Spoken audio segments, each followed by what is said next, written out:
Good morning. I thought my name's Ben Habib, Chief Executive First Property Group. I've got with me George Digby, Finance Director of First Property Group, and also Jeremy Barkas, who is our Marketing Director. And each of us are more than happy to take questions at the end of what I hope will be quite a brief presentation.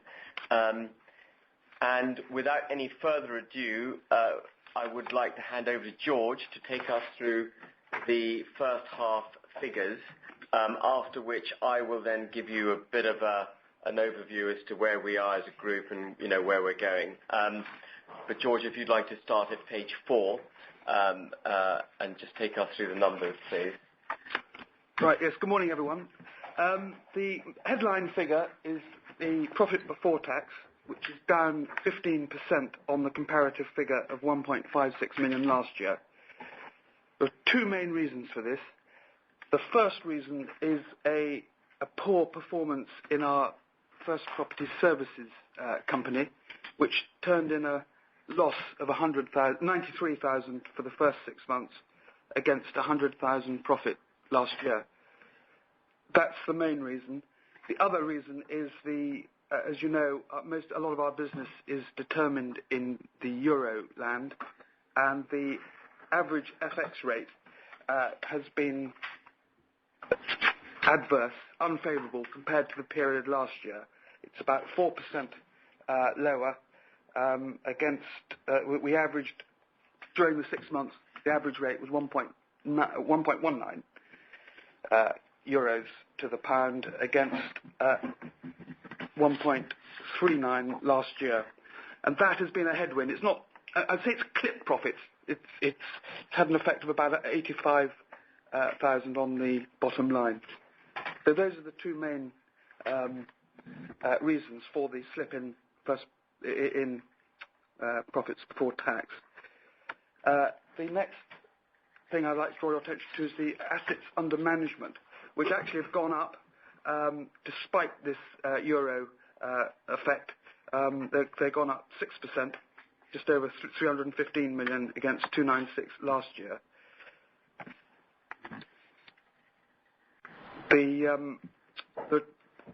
This disguises two things. As you will know, a lot of our property is priced in euro, so we've had this 4% downward effect on assets under management, and on top of that, we had the tail end of the markdowns from the credit crunch in the fourth quarter last year and the first calendar quarter of this year, which again, in euro terms, the values on a like-for-like basis, because obviously there are new properties coming into this figure, that added had a downward effect of about 4%, just over 4% euro value on euro value.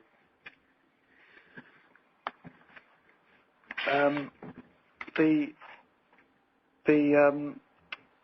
EPS figure, the earnings per share figure, which we actually haven't put on this slide, is down. Sorry, we have. Diluted earnings per share is only down 7% against profit before tax, down 15%. But the reason for that is because most of our profit is generated in Poland, and there is no tax being paid by the Property Services division because it's in loss. We've got a lower effective tax rate in the first 6 months. And the other reason is the effect of the minority interest in the First Property Services company, which, if you remember, we own 60% of. So when the company goes into loss, the minority interest actually gets added back. The minority interest effect is positive. So that's the EPS. We've just, because we're confident in the future, the main core business has performed well in the period. That's the property fund management business. We've just increased the interim dividend by 3% to 0.32p. I think we can deal with the segments probably better on the next slide. Thank you, Ben.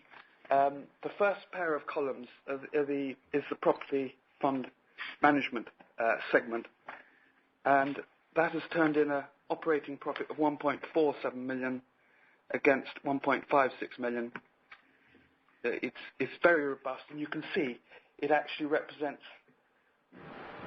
75% of our total operating profit. So it is absolutely our core business, and it's compared to last year, it's just down a little bit just with this FX headwind, but we're very pleased with that performance. The next main contributor is the group properties segment, and that's got the two properties that we own on our books, the two in Warsaw. They perform very well, very solidly, very similar result to last year. Also in that segment, we have the property management company that manages one of those two properties. Now owns 68%. Do you remember we bought it back end of last year? So we have to consolidate it in the figures. It's actually quite a lot of turnover. As Ben was mentioning, we've slimmed down the workforce, and the cost of that has been taken up in the first 6 months, and that's basically just broken even. But the figures are in the property segment. On the balance sheet, net assets are up 8%, 15.5 million, and the cash is still intact at the year end, 10 million against 9.46 last year, 10 million at the end of last year. One of the main outgoings on that was 350,000 into the new UK fund that we raised in February of this year. That's probably where I should hand over to you, Ben. I mean, to tell us what we've been doing on the markets. Okay, well, just to pick up where George was, what have we been up to for the last 6 months? Well, the last 6 months has been characterized by three things, I think. The first and perhaps most important is the investment, the beginning of and the continued investment of our UK fund. We now have £54 million of that fund invested. You'll recall it's a £106 million cash fund, so we're just over halfway invested, and we've been spending our time buying property for that fund. We would expect that fund at our given rate of investment to be fully invested by in the next 12 months. The other thing that we've been doing in the last 6 months is really managing our Polish assets and our UK assets as best we can. We haven't had access to capital for new purchases in Poland in the last 6 months, so our efforts have really been devoted to managing what we've got, including, of course, the two properties that we own ourselves in Poland. And I think the most significant thing that's happened in the last 6 months, and it's taken us a while to reach this decision, was that we should invest our cash in our own balance sheet, which, as George mentioned, had risen to 10 million, that we should start investing that in a material way. And the decision to invest that cash was made in the first half, but the fund through which it will be invested was announced on the 5th of October, and that is called First Property Opportunities PLC, Fprop Opportunities PLC. FOP, as we call it, has been capitalised by £7 million of our own cash. We had an initial closing for friends and family today, which has raised another £2 million. Augmented is the word we use to describe that additional fundraising. So we've now got £9 million of equity to invest in Poland through FOP. We've made our first purchase, which is a Carrefour hypermarket in a place called Łódź, to the west of Warsaw, second largest city in Poland. And I can tell you a bit more of that about that property in due course if you're interested. And that really summarizes what we've been up to in the first 6 months of this year. Going forward, or perhaps before we go forward, I ought to just go through a complexion of where we are in terms of exposure as a group, both geographically and asset class-wise. Geographically, our exposure to Poland has reduced as we've been investing our UK funds. So our UK assets now, at the halfway stage, represented 19% of total assets under management. We expect that 19% to grow. Poland, by virtue of that increase in the UK, is down to 77%, and Romania, where we bought 3 properties a few years ago, is now at 4% and likely to continue to shrink. Sector exposure, 60% offices, 26% retail, 14% industrial. Industrial really means logistics, primarily logistics. And you might recall that we used to have much more in offices than we now have, and that's because our preferred asset class to be buying at the moment, both in the UK and indeed in Poland, is retailing, and we're really focusing on discount retailers. So if you were to look at the complexion of the UK property fund, you'd see very quickly that most of our assets are effectively, discount retailers. And so we expect the retail portion of that pie to grow as we go forward, because it is what we prefer for this economic climate. Just turning very briefly to the 2 properties that we own in the balance sheet. They're doing everything that we had hoped of them and more. The Mokotów office block, which I have in the past described and I continue to view as a dysfunctional office block, has actually performed brilliantly well as an office block. The income is up from 1.2 million PLN per annum when we bought it to 1.5 million PLN per annum now. We've got planning permission to knock that down and replace it with 100 flats. And our basic strategy for this property is to go on taking the high income and in due course flog it, hopefully with a capital gain. It's certainly, in our view, worth more than what we paid for it, and flog it in due course. But it's producing a very healthy income for the group at the moment, and there's no hurry to get rid of it. Class B office building Blue Tower, which is the more significant of the 2 assets, is a property we bought in the eye of the storm of the credit crunch, December 2008. We paid $12.8 million to buy it. It was valued last month by Jones Lang LaSalle at $18.1 million. That uplift in value is not recognized in our accounts. We hold assets at a lower of cost or market value, and therefore that increment of $5.2 million is not reflected in our accounts. We have borrowed against that property $10.6 million, and so it's a geared property. The net rental income that we earn off it at the moment is about $1.477 million, and it was $1.086 million when we bought it, which, if I may say so, is an absolutely remarkable story. If you think about the vintage of this purchase, December 2008, we've bought it and actually increased revenues from it by about 35%, which is staggering. Part of that $1.477 million is income that we will make out of the management company now that we've cut costs back dramatically in it.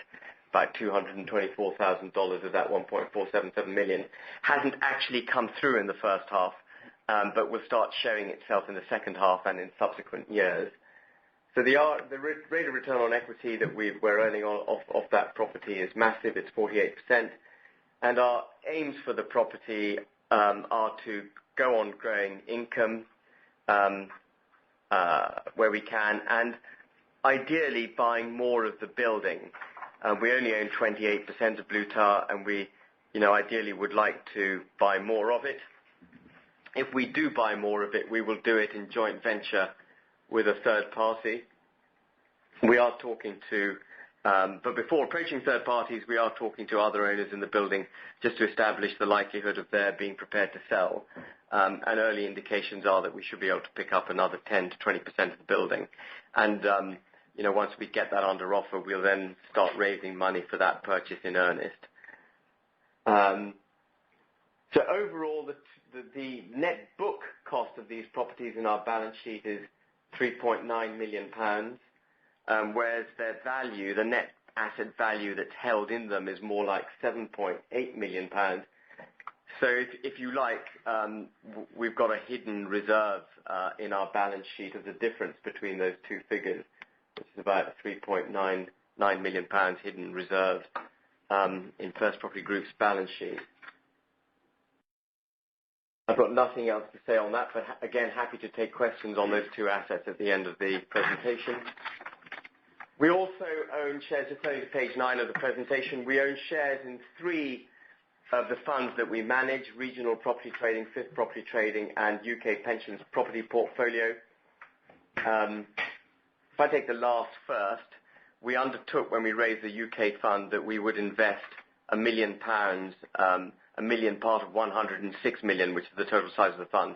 That money is drawn down as we invest the fund, and as George mentioned, I think we've got an investment of 423,000 in it. It's too early to talk about any material valuation changes. Most of the properties have just been bought in the last 6 months, and we will, obviously just over double. Just over double that investment once the UK fund is fully invested. Fifth Property and Regional Property Trading are both funds that are fully invested, don't require any further cash from us. They're throwing off quite a large income stream for us at the moment. The income in those funds has been remarkably robust, as indeed is the case with all our funds under management. The income's been superb, so it's a very high running rate of return, again, for the group coming off those investments. The value in the balance sheet of these 3 investments, as I mentioned, is the lower of market or book, and that's therefore £1.097 million, whereas on a net asset value basis, it's more like 1.744 million. So again, we've got a further hidden reserve in our balance sheet of the difference between those two figures, about £650,000. I can't turn this page. There we go. The only poor performer really in the group, turning now to page 10, was First Property Services, our mechanical and electrical engineering business, which relies on new contracts to make its income. You might recall, having attended these meetings in the past, that I've always been amazed by how robust its income stream had been during the credit crunch years. Unfortunately, the credit crunch has now caught up with it. Its turnover has dropped, and on the back of it, so has its profitability. In fact, it made a loss of £93,000 in the first half. Going forward, the managing director of the business is confident that he should be able to reverse that loss in the second half. Our worst case downside, in effect, for this business is the book value of it in our balance sheet, which is £172,000. And again, as you might recall, we have no intercompany exposure to it, and we're not going to make it any loans if it is unable to fund its own existence. Though the MD is a very capable man, and I have every confidence that he will trade his way out of the position he's in, I don't see FPS as a material part of the group, as its numbers indicate. Page 11 sets out an analysis of how the basic components of value in the group can be broken down at 30th September. And it indicates, I think the point of the slide is to indicate that, effectively the group's market value is very close to its net asset value. I'm not going to go through the slide in detail, happy to take questions, but in effect, what the market isn't valuing, in our view, is the income stream that we earn off the back of our fund management contract, and that's the little red blob on the right-hand side. It's just not being valued, which is a shame, because we think that that's a very valuable business. So what's the outlook? The immediate outlook is to continue to invest the UK fund, which we hope will be invested in the next 12 months. We are also going to invest the money in FOP. We're going to have our first proper fundraising for FOP, hopefully after we've invested the first 9 million, at 31st March 2011. We might bring that date earlier if we get demand from other investors. So far, the only fundraising undertaking, as I mentioned, is the £2 million from friends and family. So we'll have a sort of proper semi-institutional family office type closing at 31st March 2011, and I'm sure Jeremy would be happy to take questions on our endeavours in that respect at the end of this meeting. But our focus going forward, probably for a number of years, is FOP.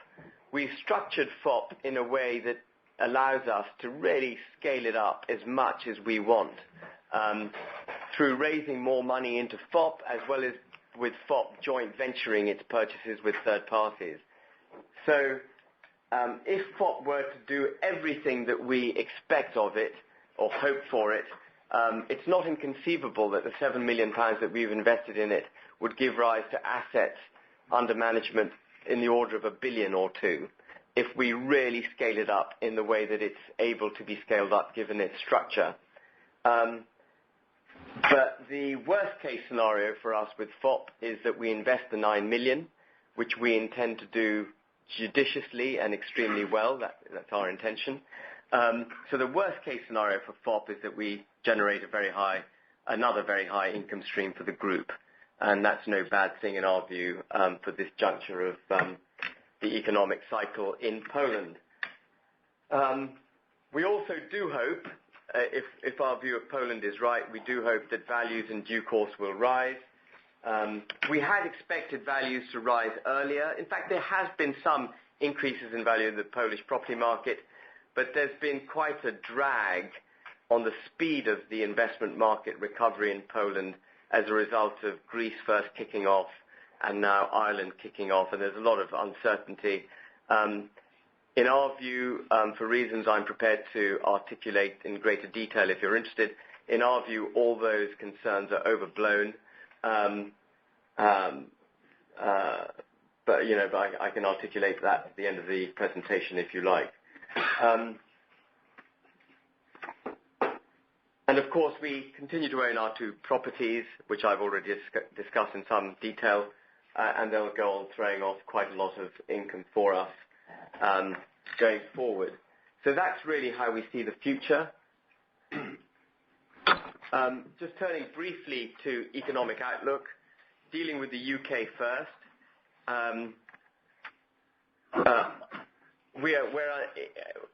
Whether the UK grows at 2% per annum or 2.5% per annum, frankly, is a slightly moot debate, because the reality is that we're going to go through 4 to 5 years of slow growth while consumers and banks mend their balance sheets and we get back onto a proper growth phase. So we're nervous. We remain nervous of the UK economy. We're less nervous now than we were a year ago. At least we feel the government's taking the right decision, so that's encouraging. As far as the property market is concerned, a couple of things have changed since last time we spoke. The market had risen quite dramatically in the last half of last year. Those rises have basically stopped. The market seems to have steadied. Banks are repossessing property in a way that they weren't previously repossessing property, and that in itself will suppress values as they offload properties onto the market, and that process has to go through its natural unwinding. The other thing I think that's potentially quite worrying about the UK market, and you heard it from me first, is that prime property certainly in central London is now trading once again at 2007 levels. I find that very, very worrying. If you were to buy a prime property in the city or west end of London, you would now be paying somewhere between 4% and a 5% yield. And that is just plainly wrong. And it seems to me, whatever case one can make for the special nature of London's property, that those yields are just wrong. And I'm afraid that I don't know when it will happen, but I'm afraid we've teed ourselves up for another reduction in asset values, in my view, in central London. The rest of the UK hasn't recovered in the way that London has, but I think London is not looking clever at the moment as an investment proposition. Poland, on the other hand, we still have great faith in. It didn't go into recession during the credit crunch years. It's coming out now, growing quite strongly. It has a budget deficit of 7%, roughly. Total government debt as a proportion of GDP is just over 50%. They have a legal limitation in Poland, a constitutional legal limitation of going beyond 55% debt to GDP. There's a lot of chat in the Polish papers about how the government's going to manage it. There's a big privatization program being undertaken at the moment and being successfully undertaken.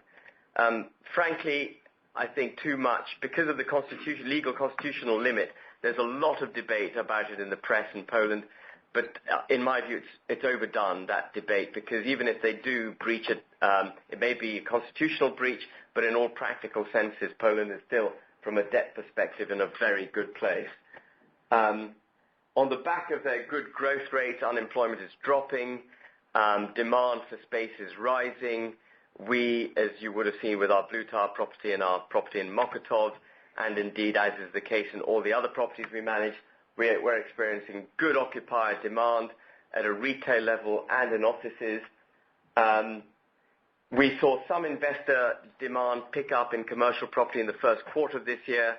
That then abated with Greece kicking off and Ireland kicking off, and we're seeing renewed investor interest in Poland again.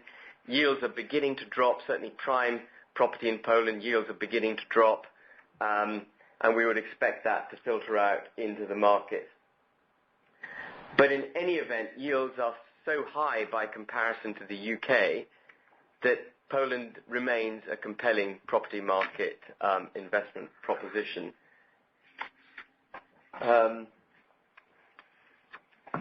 We also think interest rates in Poland are likely to go up before they will certainly before they will in the UK, because of these good growth rates. Interest rates there are about 3.5% at the moment. And once interest rates start going up in Poland, and at least for as long as the US is in quantitative easing mode and low interest mode, you should see a strengthening of the zloty, because you'll see a continual propagation of this carry trade, shorting the dollar and putting money into higher income-producing currencies. So you should see a strengthening of the zloty if interest rates go up. That, at least in the immediate sort of aftermath of the zloty increasing in value, will be beneficial for our properties, because tenants pay their rent in euros, so as the zloty strengthens, their rent bill goes down, making the properties reversionary.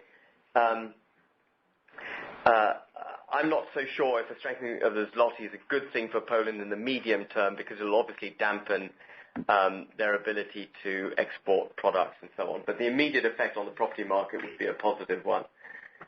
So we still see Poland as a better jurisdiction to be in than the United Kingdom. And I think I'm going to end my presentation there, because the rest of the slides are really information for you to take away with you and come back with questions. And so perhaps at this point we can just open everything up to questions, and I'll be quiet. I can kick off then, Ben. Yeah. I mean, a couple of questions around the Opportunities Fund. I mean, first of all, the first purchase you made quite high gearing ratio. What typically would you see the gearing loan to value be on properties within Fprop going forward? And then secondly, just what's the deal flow like? I mean, you talked about great opportunities in terms of how we could scale it up, but can you actually speed up the process of investment with the opportunities you're seeing at the moment? Yeah, we just dealing with gearing first of all. And just to be absolutely clear on this, we have no leaning toward or against gearing. Gearing is just a financial tool. It happens to be a financial tool that I've used very well in my entire career, and I intend to go on using. And the way we determine gearing for a given property is simply to analyze the property, the subject property, and to sensitivity test it against various levels of gearing, different interest rate scenarios, and so different income scenarios, and so on. But gearing works extremely well where you're buying an asset that's yielding a sustainable income that's well ahead of your borrowing costs. One of the reasons gearing went horribly wrong in 2007 was that assets which were yielding very low income returns were being very highly geared, and that becomes unsustainable. I know at least of one fund which only had 30% gearing, but has had its accounts qualified on the back of the very low income being unable to sustain even 30% gearing.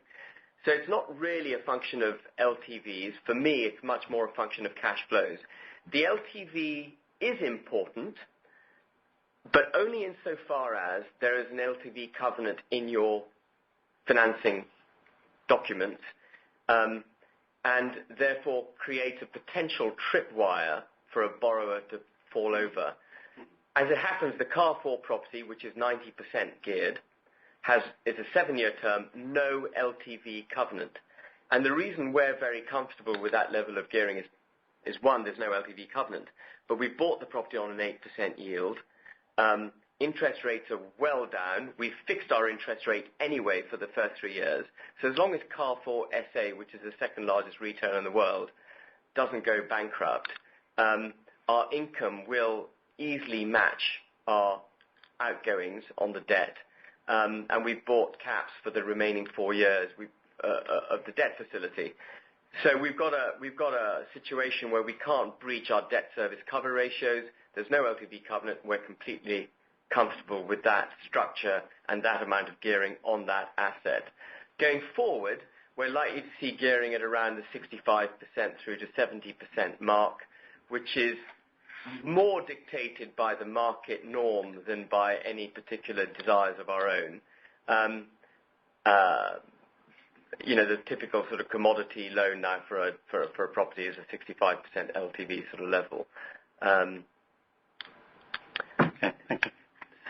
And the second question, Chris, was about the opportunity flow, really. Yeah, we're seeing a lot of opportunity flow. When we announced our fund, we've got very good connections in Poland, but because we hadn't invested for a couple of years, we didn't see much. People, very quickly gleaned that we were not in the market to buy. When we announced Fprop, we were inundated with prospective acquisitions. We're working on a number of exciting propositions at the moment. There's one that's particularly exciting that we hope to close in December.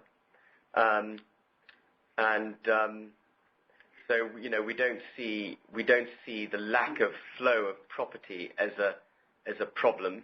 I will just caveat that by saying that the buying process in Poland can be tortuous. The DD process can be extremely laborious, and so even once you've got a proposition in your sights, it can take a while to go through the DD process and buy it. But one thing we do want to do is to actually, as it happens, that the property that we're buying at the moment is actually smaller than our ideal lot size. But one thing we do want to do is to push our lot size up, ideally north of 40 million euros per lot size, and for Fprop not to be 100% owner of the asset, but for Fprop to joint venture that with private equity type money that Jeremy is in touch with. Jeremy, perhaps you'd like to just talk a bit about how that model works, to explain how we intend to join JV money. Yeah, well, essentially the Fprop is a dual structure. So, as you know, we've got 9 million in Fprop, which if we wanted to buy one of these larger assets, might not be enough equity to do so alone, particularly if we've bought the Carrefour and we're about to buy the second investment. So therefore, Fprop would partner with a real estate private equity fund and would buy the asset in joint venture with each other. And given that all the fees are levied at the asset level rather than at Fprop level, again, it is commensurate with the terms of the offering doc of Fprop. But Fprop gets slightly advantageous position because there's an awful lot of work that goes into buying these investment properties, and one of the fees that we would levy in a joint venture deal is an acquisition fee to compensate us for all the work that goes into and the due diligence that goes into the purchase, but obviously investors in FOP would be exempt from that by virtue of the fact that they've put money into the blind pool. And I think one of the reasons we've structured it this way, if I can just add to what Jeremy said, one of the reasons we've structured FOP in this way is that there's very little blind money available for Poland because the institutions, at least the institutions of this country, are very nervous of going to what they regard as esoteric jurisdictions like Poland. But there is ample money available from the opportunity funds who are prepared to JV with specialist niche partners like us who understand the country. And so it's important that we can tap into that source of capital, for the propagation of FOP's business plan. So what does FOP charge? What's the basic fee level is the range that we quote in the offer doc is 0.4% of value of the asset per annum to 1.25% of the value of the asset. We will determine what that fee is. Obviously, if we're joint venturing a property with someone, that someone will have a say in what the fee levels are.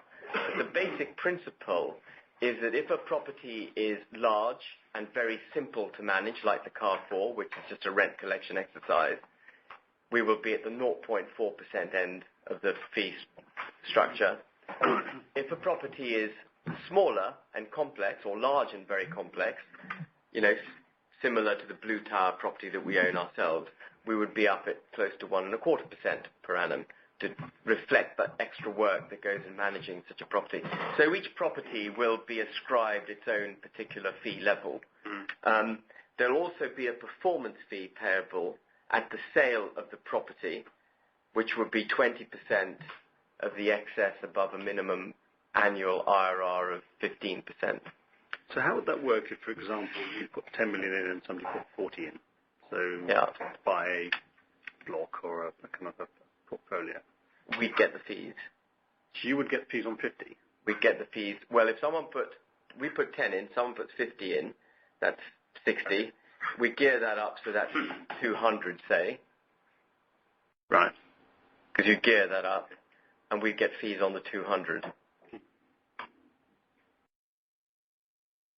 But a performance fee as well on the 200? Or? The performance fee on the 200. But the performance fee is linked to rates of return earned on the investment, on the equity, and determined at the end of the investment.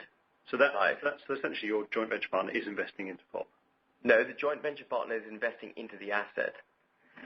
So FOP sits at the top. Right. FOP has a number of assets it buys through special purpose vehicle companies, and those SPVs would joint venture the purchase of properties with a third party. Okay. Some of them are wholly owned, like the first one, the Carrefour is wholly owned by FOP. The second one will be wholly owned by FOP. At least initially. And then others may be joint venture. But others may also be. It depends on the asset. Yeah. Are you talking already to private equity partners with regards to the JVs? We have had ongoing dialogue with them for some time. It's a question of coming up with an asset that is suitable for them to. We have come very, very close to doing two very significant deals with private equity partners.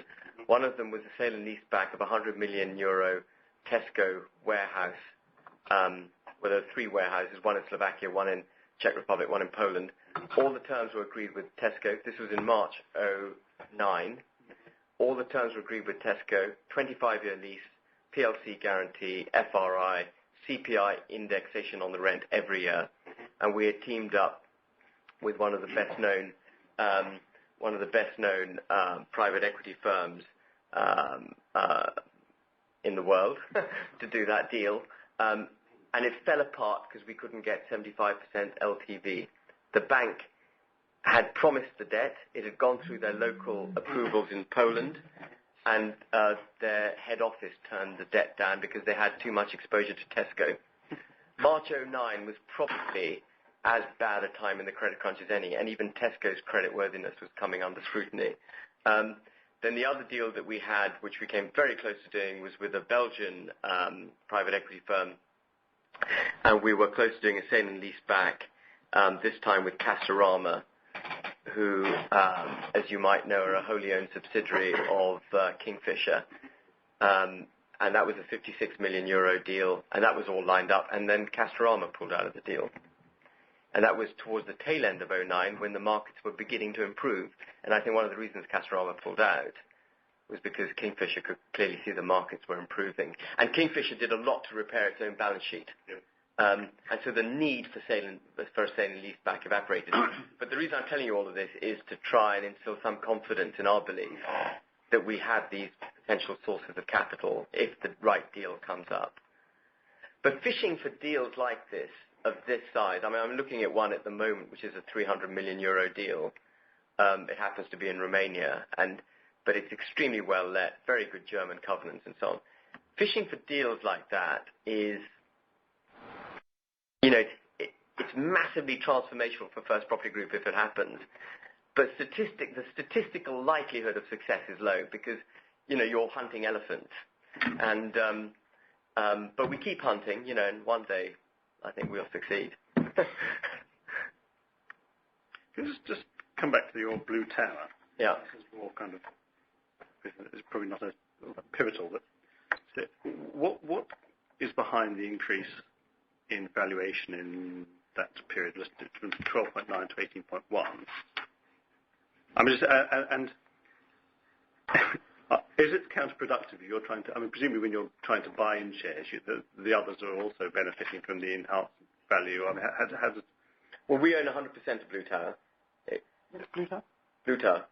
We own 100% of our investment in Blue Tower. Sorry, we own 28% of Blue Tower. But 100% of the management company? No, 68% of the management company. Forgive me, I thought you were under the illusion that Blue Tower was in FOP. It's no, no, it's owned in our balance sheet. No, yeah.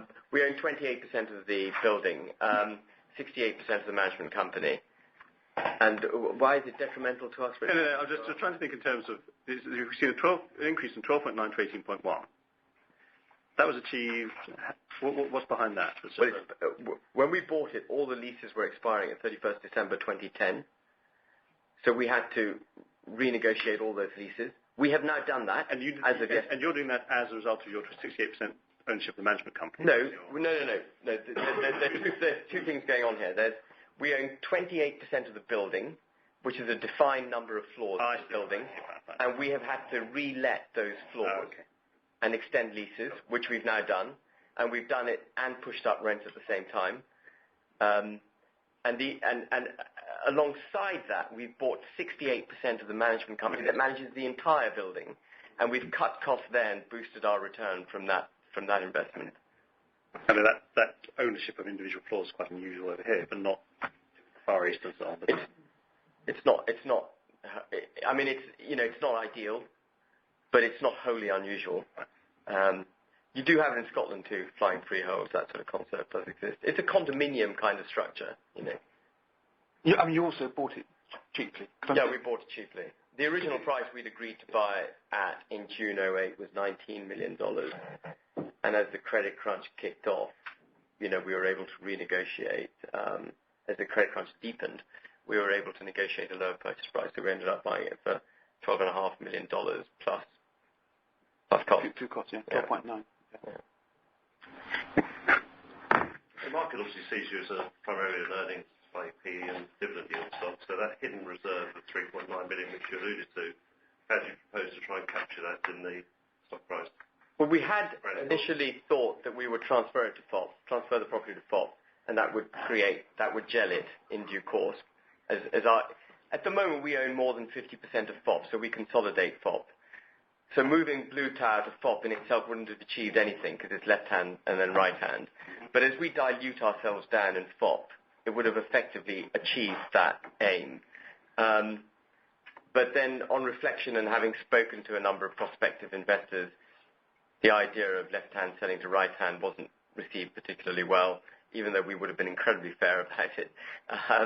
It's actually why we had the JLL valuation done, was to, ascribe an independent value to the property. But I think what we will now do is see if we can buy more of the building.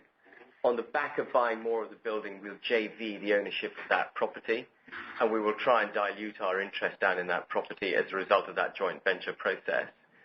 And that should then crystallise at least a proportion of that 3.9 million.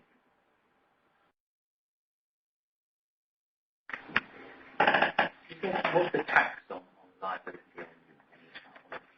There's no tax on uplift, only on realised uplift, and then it'll be 19% flat corporation tax.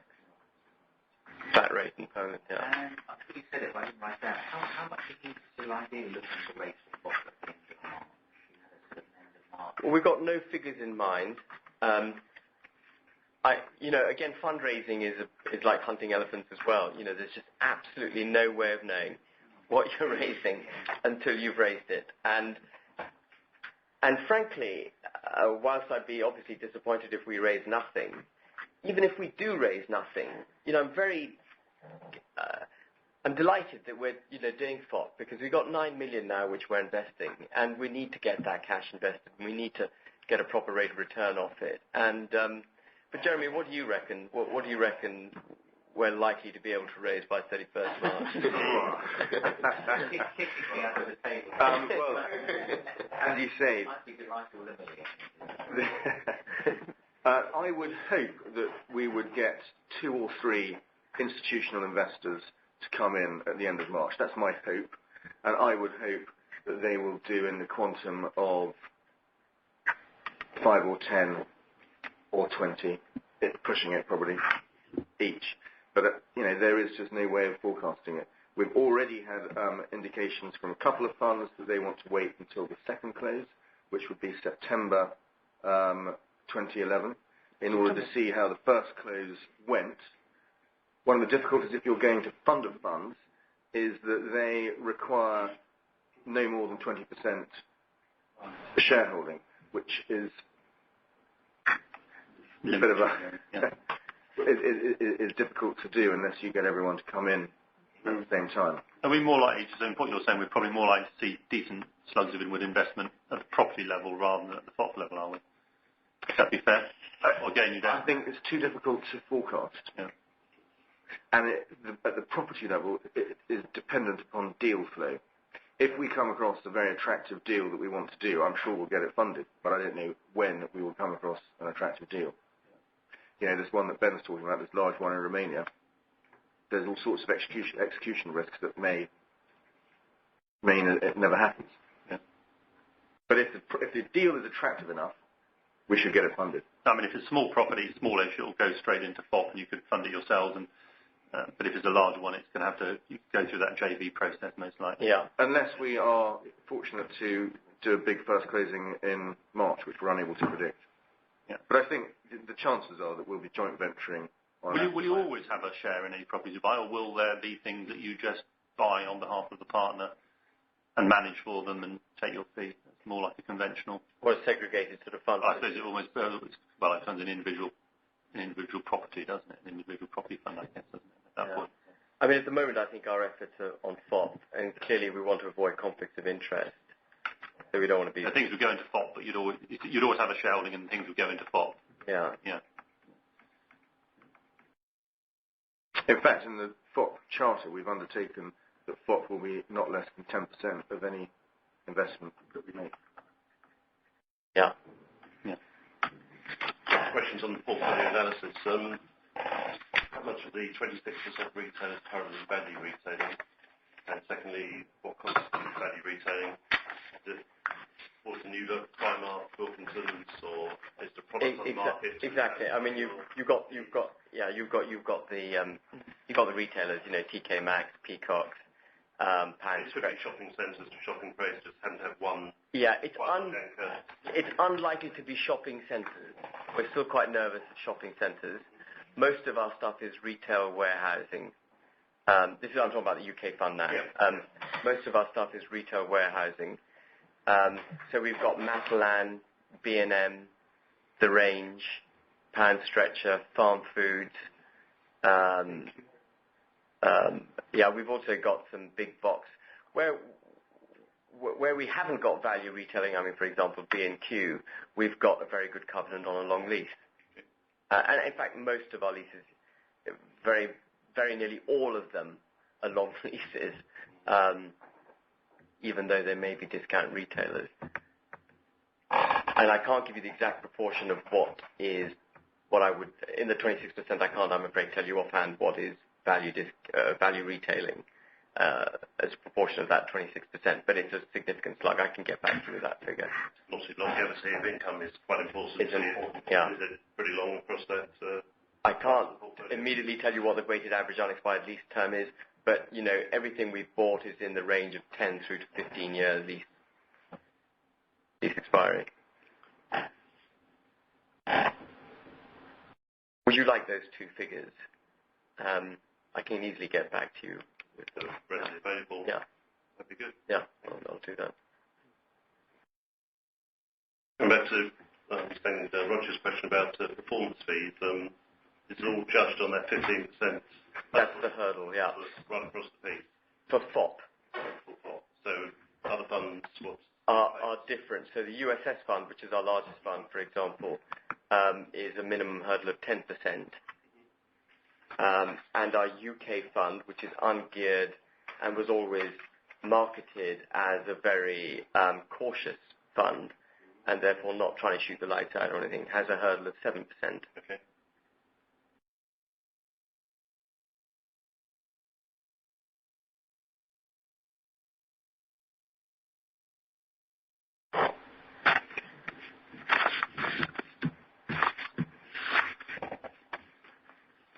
Going back to one question about the services side, why is your key man so confident that the second half might turn around to the full-year break-even? He's got a number of contracts that he's been pursuing for a while, which he thinks he should be able to land. And if he's able to land them, they should break even. Even though we're virtually into the third month of the second half, yeah. he's a perpetual optimist. I mean, we put our whole approach to that business, as you might recall, has been quite arm's length, and we bought our interest in it for £1. We've taken a very risk-averse approach to it. We got it off the ground, and the deal I had with him, which is a gentleman's agreement, there's no documentation to this effect, but the basic deal is, we got you off the ground, we gave you the capital you required for that, we've had that repaid, and now we expect you to stand on your own 2 feet. And that's really up to him now to make that happen. So how does he achieve a 200,000 turnaround and losses on a near 800,000 in revenue? I mean, how does he manage that? I mean, I'm just looking at the two numbers here. Revenue down by 800,000, operating loss down 200,000. Or am I missing? For SBS, I mean, it's operationally geared. So when you lose your top income, you still got your employees, and you lose your profit first, don't you? Yeah, I think it's a fair achievement. Oh, okay. Yeah, 800,000, only off 200,000 on operating profit. I was wondering what did he manage to save in? Well, part of your turnover is cost of sales. So I mean, what you really want to be looking at is gross profit reduction rather than simple turnover reduction.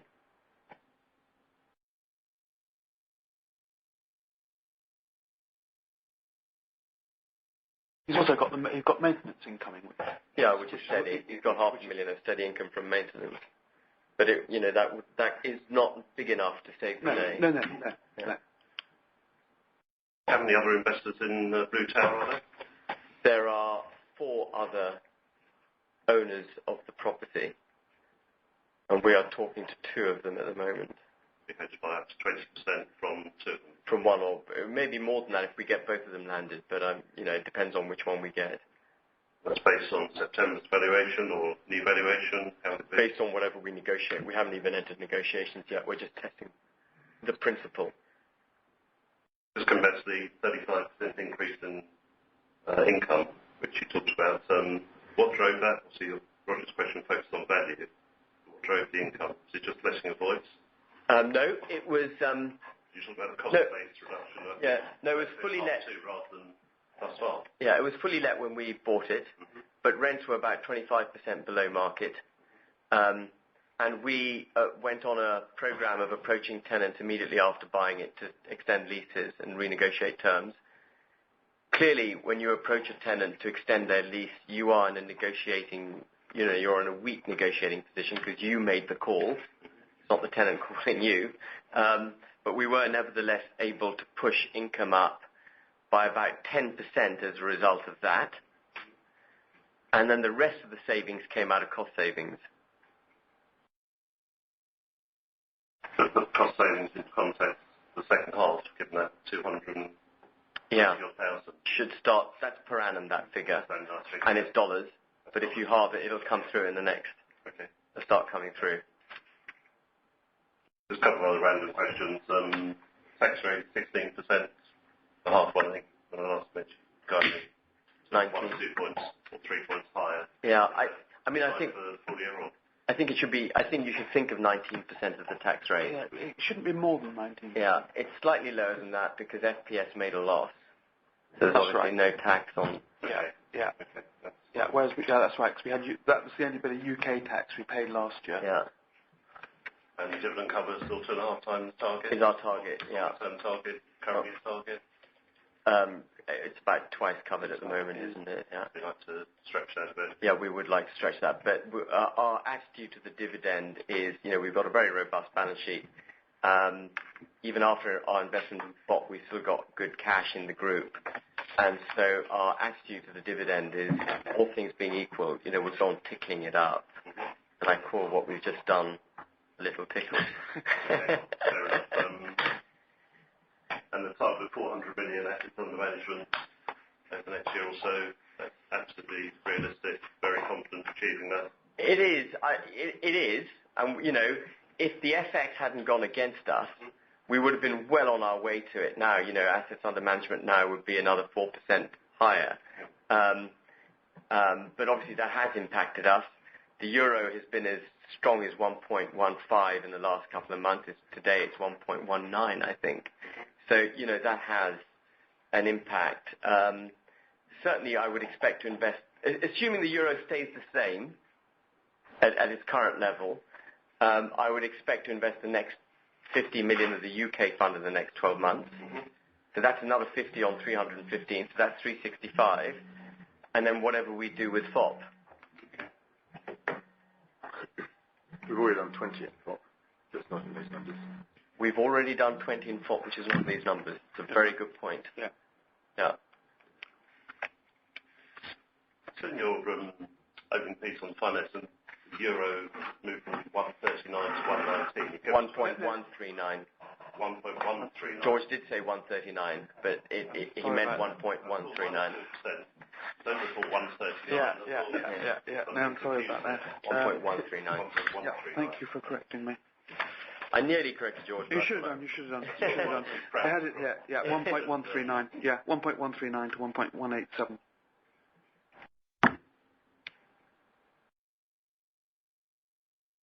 Brilliant. Any more questions? No, well, thank you very much indeed for coming. Everything clear on the phone? Gone. Very clear by the time. Great, well, thank you very much indeed. Thanks.